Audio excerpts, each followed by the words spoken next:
Hello, everyone, and welcome to Humanism Now, a podcast about secular ethics, curiosity, and compassionate change. I'm your host, James Hodgson.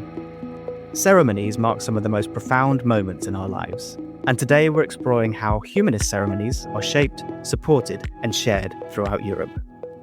My guest today is Pleym, Chair of the European Humanist Professionals and Senior Ceremonial Advisor at the Norwegian Humanist Association. I'm delighted to welcome Tala to discuss how humanist professional services are shared throughout Europe, the continued rise of humanist ceremonies, and also to preview a special session that Tala will be hosting at the Humanist UK's Festival of Humanism this June. Tala Pleym, thank you so much for joining us on Humanism Now. Thank you for inviting me. I'm really looking forward to this.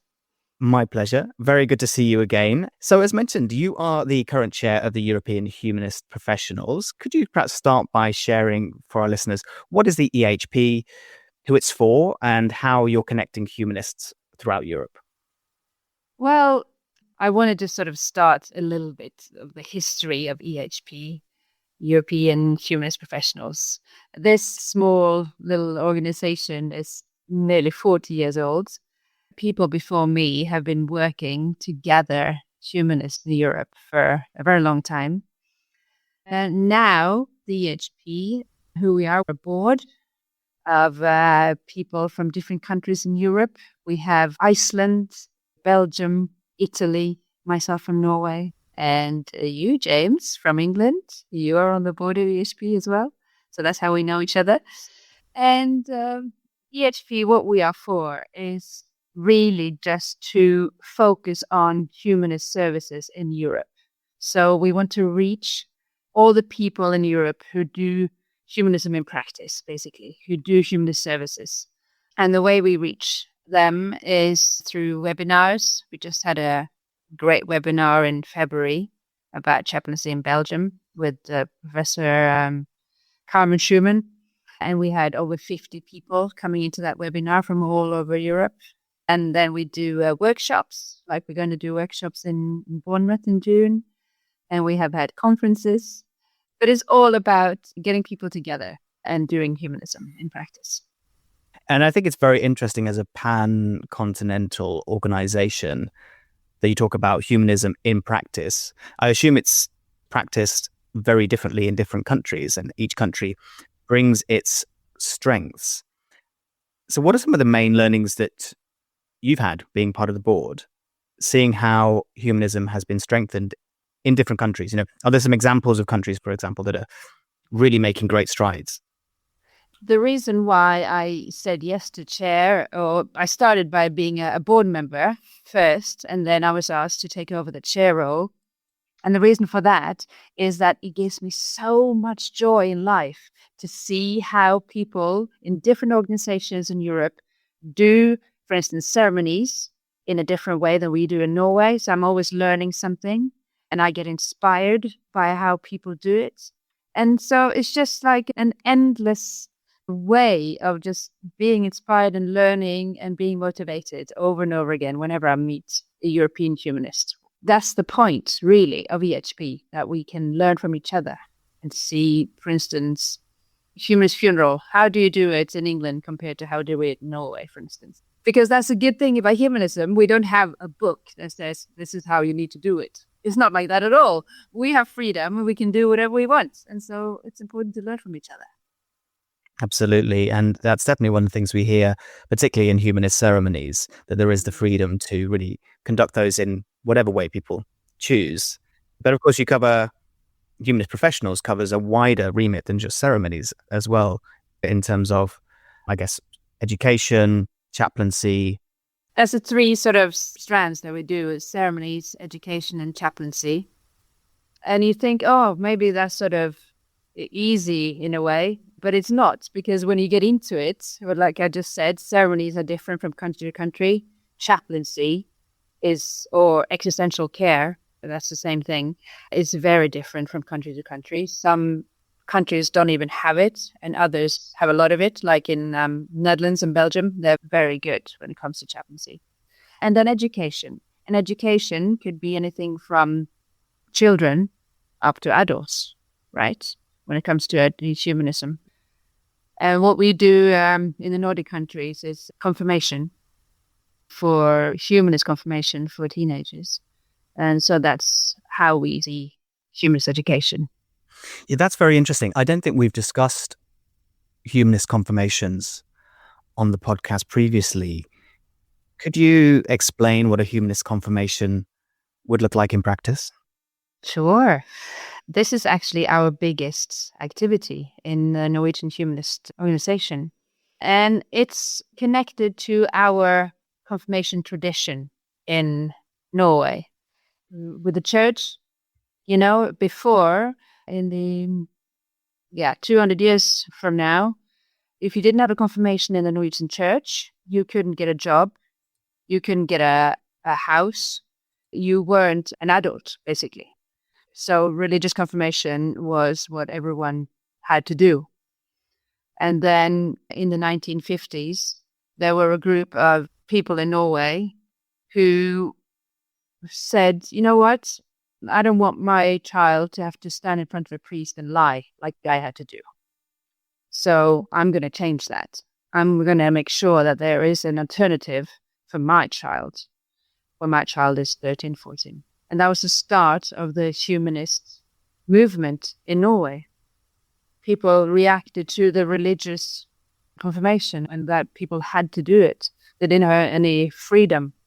So from that came the Norwegian Humanist confirmation. And the start was that it had to be a real alternative. But now, 70 years later, in many of the largest cities in Norway, we are bigger than the church. Youth choose us over the church. So that's very interesting.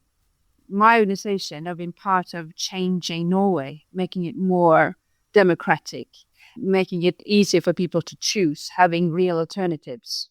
It means that you have the freedom from religion in reality. And majority of people in the world don't have that at all.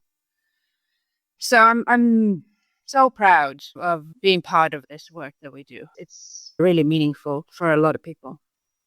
That's fantastic. And yeah, it really is providing freedom of choice. Yeah. And true freedom of belief for people to choose the confirmation or not to have a confirmation as they wish. Yeah.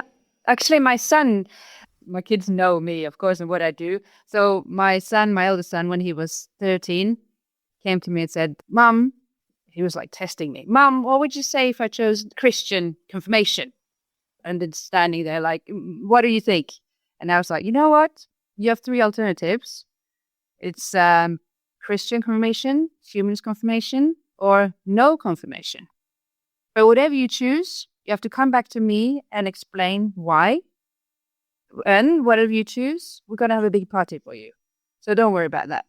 And he was like, you didn't expect that, right? That answer. Yeah. But in the end, he came back and he said, me and my friends, we've looked at all the different information online and we are going to choose humanist confirmation because it looks more fun. So I was like, okay, good. Yeah, I guess there's lots of reasons to choose a humanist confirmation, but fun is a good one as well, having a big party. No, but I mean, he chose it because of and that's the thing with our confirmation courses, they're very interactive. The whole point is that it's not going to be like school. So all the courses there are games and plays and role play and all these different things that they do.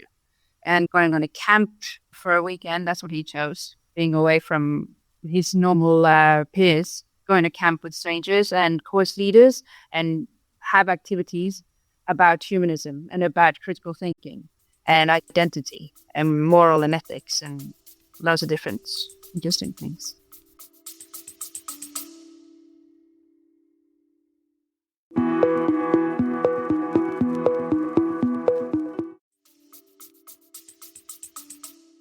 And with humanist ceremonies being so popular and prevalent within Norway, would you say that's contributed to an overall greater appreciation and understanding of humanism in the country?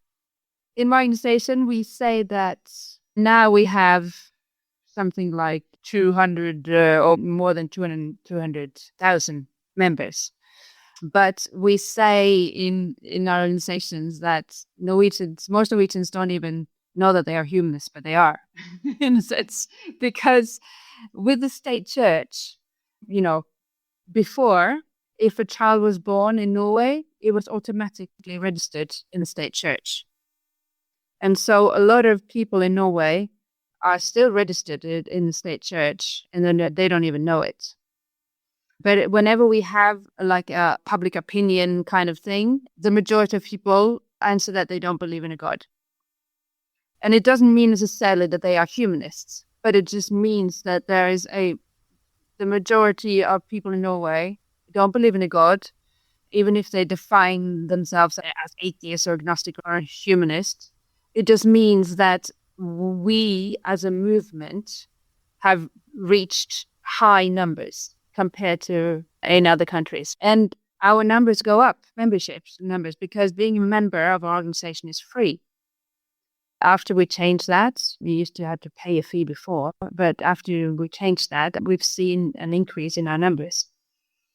But I completely understand people who don't want to be a member of our organization. Maybe you come from being born into some kind of religious group and you don't feel like you just want to change. You don't want to be part of another group, right? You want to have freedom. And I completely understand that. But I also want people to reflect on the fact that because we are as large as we are, we have created and been part of massive changes in our society. And we couldn't do that if we were a small group. In 2004, we got the legal right to wed, for instance. And we've also fought the Christian education in a Norwegian school, taking it all the way to Strasbourg, So it's my organization have done so much important for human rights and freedom from religion in Norway. And I wish more people would reflect on that, really. Yeah, there's a huge amount that can be learnt there. And you yourself have been active and involved. You've been conducting humanist ceremonies for more than 15 years. Are you still conducting ceremonies today? I know obviously you wear many hats. Yes, I do. And I mean, that's just like the most happiest part of my job, really, that I can do both weddings and funerals. And also I get asked to come and have the main speech in the confirmation ceremonies all over the country and the naming ceremonies. So yeah, the ceremonies are still a big part of my job.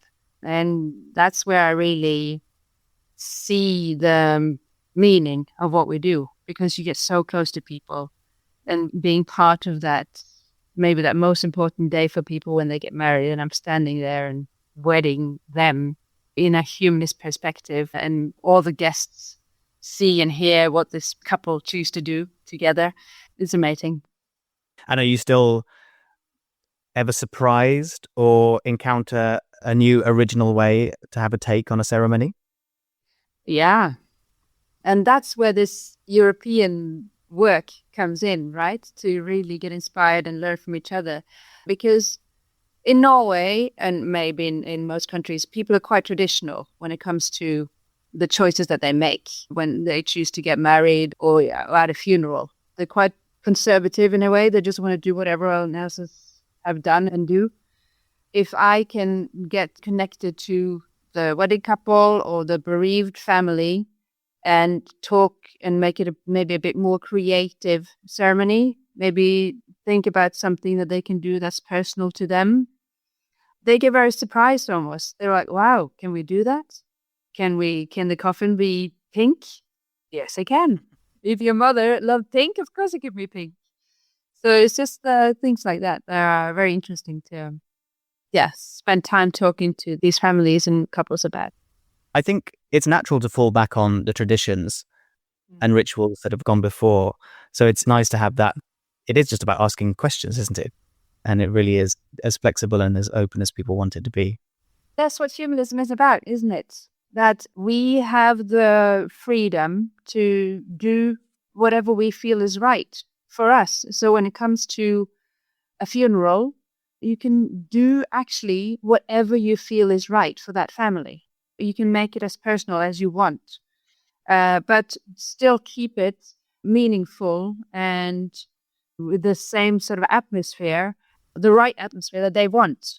So it can't be too happy because they're very sad. But, in all funerals, if you can make people laugh, that's such a good feeling, isn't it? Because then you get the shoulders down and they relax and they laugh, talking about a funny situation that they experienced with their mom or their dad who's died.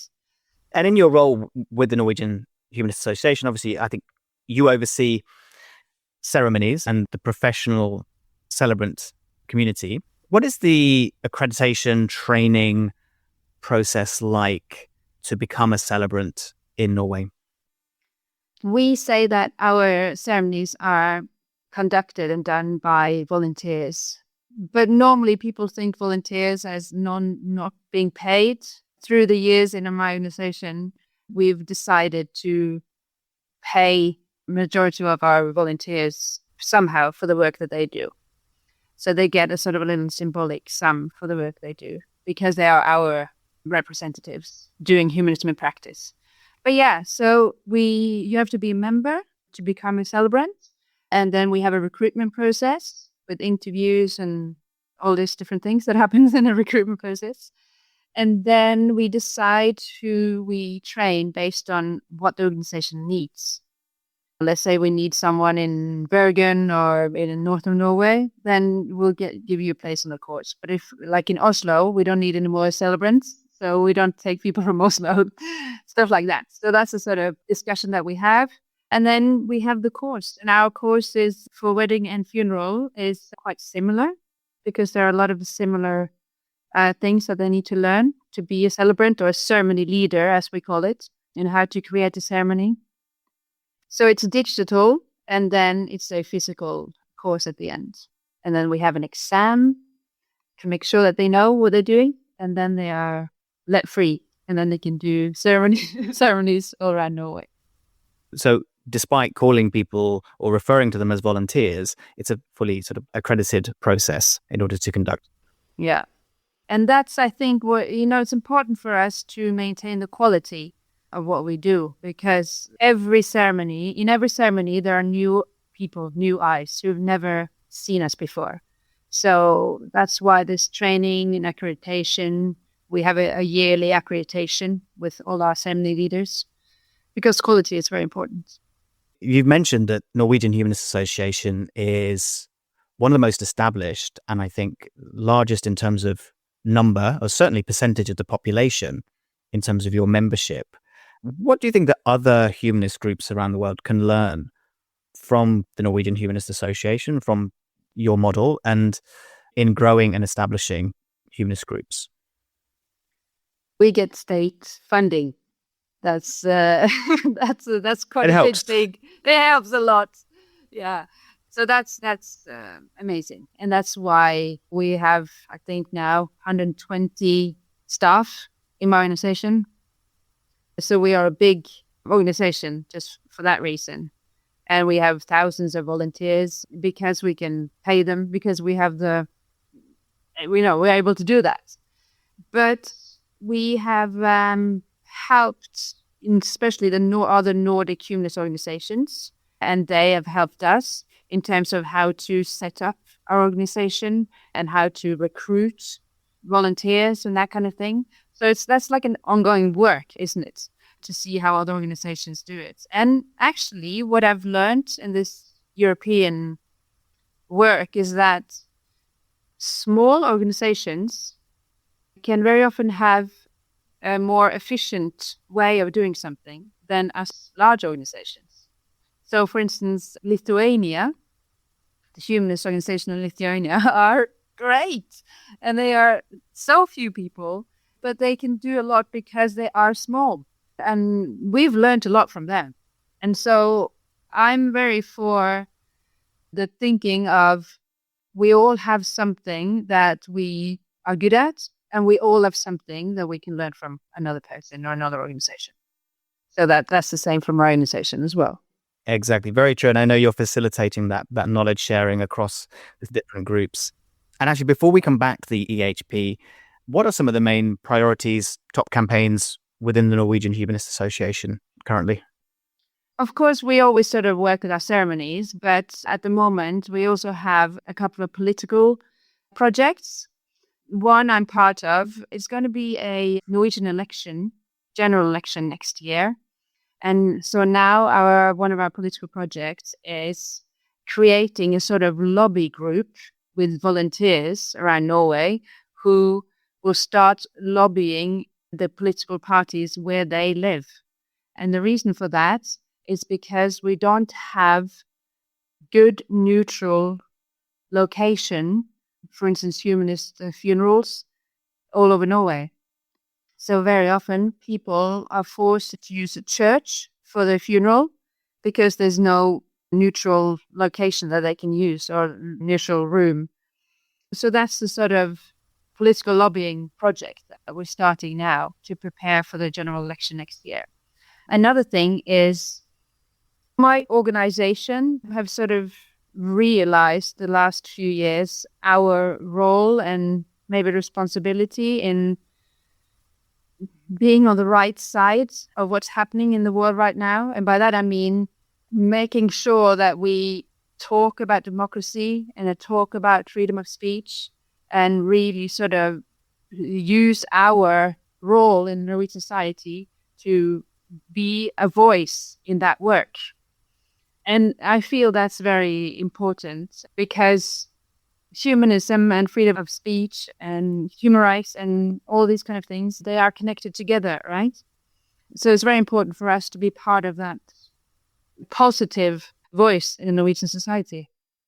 That's great. And I think that does bring us back nicely to the EHP, the European Humanist Professionals group, because these are challenges that are faced, well, not just across Europe, but globally at the moment. And so what are some of your priorities as chair of the group, working collaboratively together with the humanist organizations and professionals across Europe? What would you like to see in the next, let's say, 18 months? First of all, we're quite a new board now. We've had a sort of shift from the last generation, and now we're like a new generation with a new board. So I want the new board to really get together and really trust each other so we can do stuff together. And we're not really there yet, so I have to be a little bit patient.